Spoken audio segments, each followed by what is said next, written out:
नमस्कार, आप देख रहे हैं द अमर टाइम्स। आइए हम रुख करते हैं खबरों की ओर। रुदौली का लाल मां की प्रतिमा को बनाकर दिखा रहा है अपनी प्रतिभा। इंसान के अंदर लगन और हिम्मत तो बड़े बड़े पहाड़ों, बड़े बड़े चट्टानों को भी पार कर सकता है। ऐसे ही एक नज़ारा देखने को मिला रुदौली विधानसभा से सुजागल क्षेत्र अंतर्गत सल्लापुर में। नवरात्रि के पावन पर्व पर दुर्गा मां की प्रतिमा प्रतिवर्ष रखी जा रही है। मां दुर्गा की प्रतिमा खुद अपने हाथों से मेहनत और लगन से रुदौली का लाल अभिषेक पांडे बना रहा है, जिसकी क्षेत्र में जमकर प्रशंसा हो रही है। अपनी प्रतिभा का प्रदर्शन कर रहे अभिषेक पांडे पढ़ाई में भी बेहद रुचि रखते हैं। अभिषेक पांडे का प्रदर्शन इस तरह छाया हुआ है कि क्षेत्र में जमकर प्रशंसा की जा रही है। भगवान श्री राम की पावन धरती रुदौली विधानसभा के छोटे गांव से ताल्लुक रखते हुए कुछ बड़ा कर जाने वाला करके दिखा देने की चेष्टा रखते हैं और माँ दुर्गा की प्रतिमा को बनाने का काम कर रहे हैं और अपनी प्रतिभा दर्शा रहे हैं। रुदौली अयोध्या से आप भी देखिए अभिषेक पांडे के प्रतिभा की पूरी रिपोर्ट। नमस्कार साथियों, आप देख रहे हैं द अमर टाइम्स। इस समय हम मौजूद हैं रुदौली विधानसभा के सल्लापुरवा में। करेंगे सर, क्या नाम है आपका? सर मेरा नाम जो है अभिषेक पांडे है और मेरा गांव सल्लापुर है और मेरा मजरा कैथी लगता है जी। जैसा कि जो हमारा इनका परिचय हुआ उसको सबसे पहले बता देता हूँ। जो जिनके अंदर प्रतिभा छिपी होती है ना, तो लोग चाहे फेसबुक अकाउंट से, चाहे ट्विटर से, चाहे किसी के माध्यम से वो उन तक पहुँचते हैं, न्यूज़ रिपोर्टर तक। और न्यूज़ रिपोर्टर तक पहुँचने के लिए भैया ने हमारे मैसेंजर पर जाकर अपना नाम बोला और उसके बाद में नंबर दिया, उसके बाद में हमको यहाँ तक बुलाए। ठीक है ना। तो आज हम भैया जी से जानना चाहूँगा, जो ये नवरात्र का पर्व आ रहा है, इस पर्व पर हर विधानसभा में, हर क्षेत्र में, हर एक गलिया में, हर एक शहर में माता जी विराजमान होंगी। नवरात्र के पावन पर्व पर उनकी प्रतिमा का निखारने का काम भैया जी कर रहे हैं, जो ग्रामीण क्षेत्र से ताल्लुक़ रखते हैं, ना कि कानपुर सिटी से ताल्लुक़ रखते हैं, ना कि इलाहाबाद सिटी से ताल्लुक़ रखते हैं।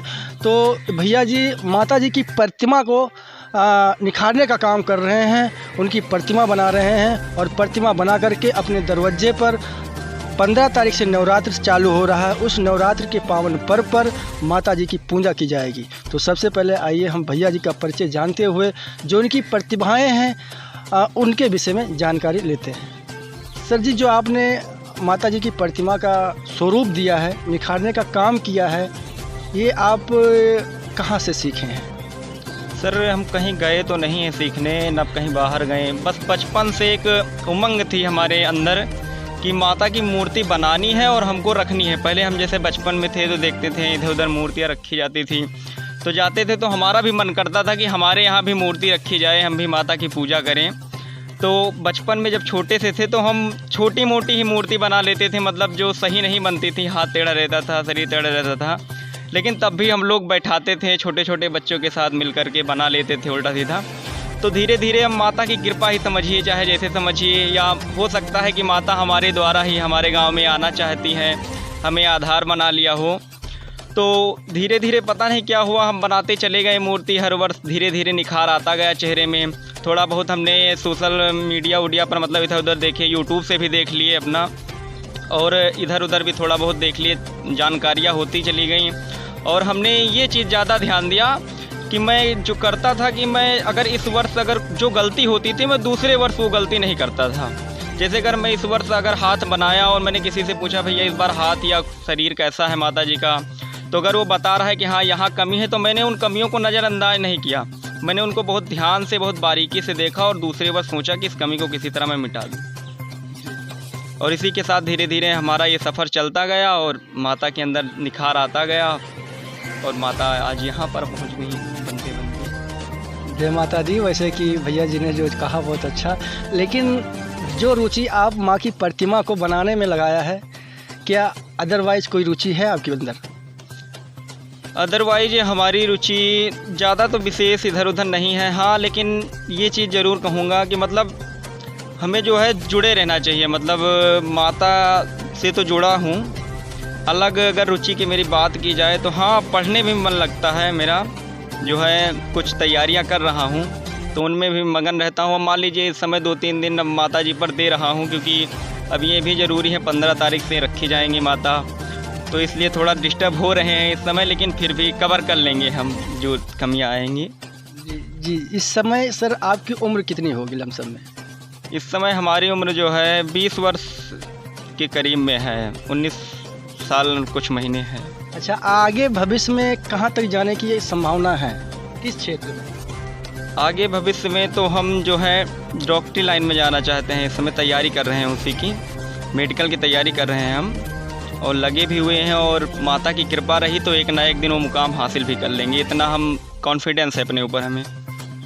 जी, आप सभी को मैं बताता चलूँ कि जैसा कि आप देखते होंगे कि जब हमारे यहाँ गांव शहर में माता जी विराजमान होती तो इसके पहले लोग मूर्ति लाते हैं, माँ की प्रतिमा लाने जाते हैं।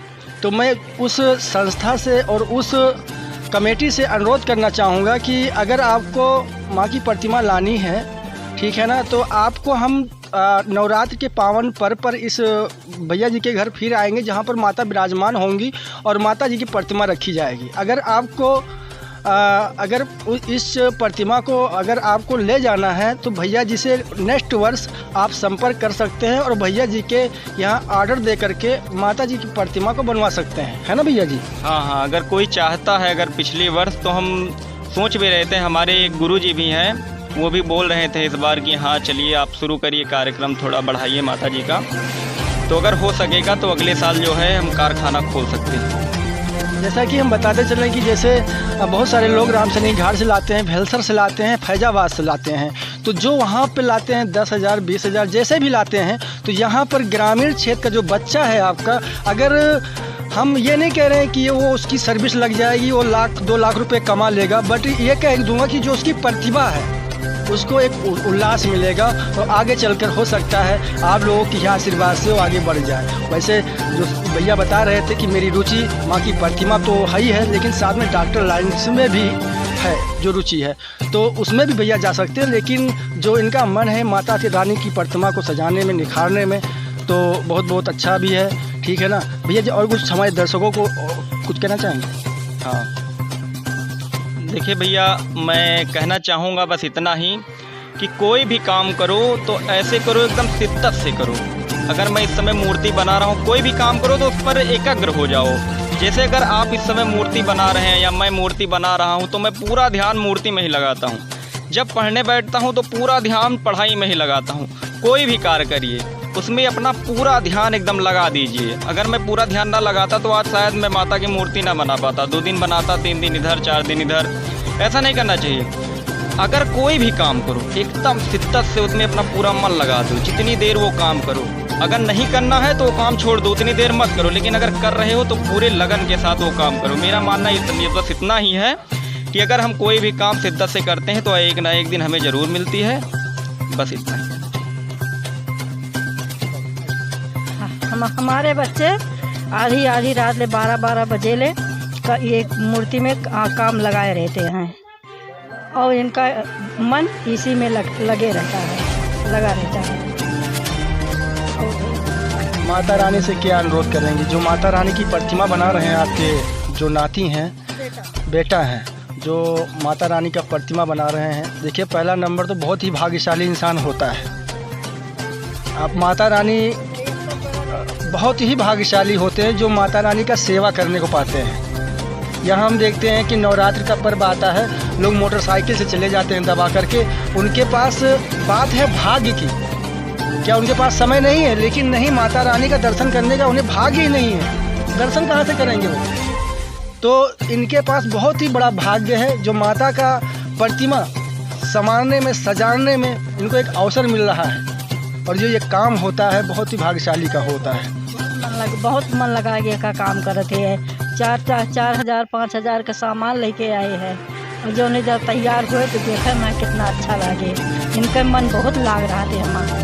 अच्छा, उसके बाद में स्वयं माता जी की प्रतिमा को निखारते हैं, बनाते हैं, उसके बाद में अपने दरवाजे पर इसकी प्रतिमा को रखी जाती है। कितने दिन